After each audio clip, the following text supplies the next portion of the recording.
Hey y'all, this is my response to week 5.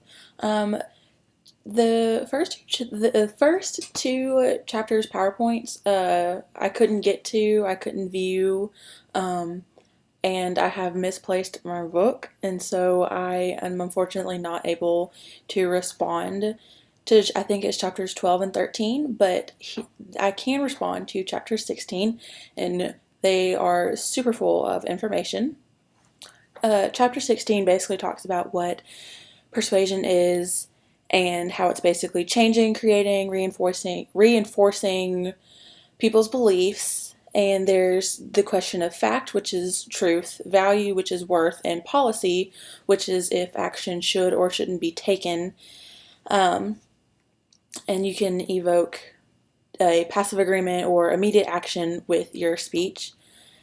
Um, Policy issues it talks about, they include a need, a plan, and practicality, and problem cause solutions.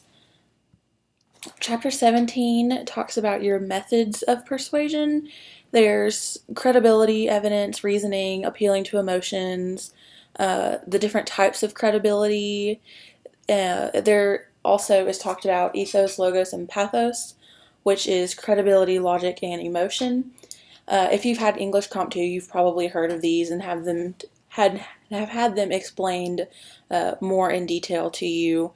And chapter 17 also talks about all the fallacies, which are unsound arguments or that could make your argument invalid or make it sound like it's not that great of an argument. There's hasty generalizations, which is jumping to conclusions. False cause, which is a false idea of what causes something. Invalid analogy, which is two things being compared that aren't alike.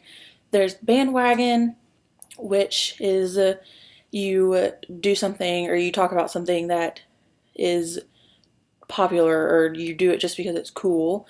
There's the red herring, which is an irrelevant issue that has nothing to do with your original topic for your speech. I hope I pronounced this right. Ad hominem, which is attacking a person. The either or, which is forcing a choice, saying you do this, you either do this or you do this. The slippery slope, which says that or assumes that the first step leads to steps that can't be prevented on or changed later. There's appeal to tradition, which I actually haven't heard of before, which says old is. Ooh, I messed that up. I'm sorry. It's supposed to say old is greater than new, and then the appeal to novelty is that new is greater than old. I totally got those symbols mixed up. I apologize for that. I need to go back to like first grade math and learn the greater than, less than signs. um, those were a really general summarization of all those. There's so much information on chapter 17. And then it ends with talking about emotional appeal, and that means that you evoke sadness, anger, happiness, all the feels.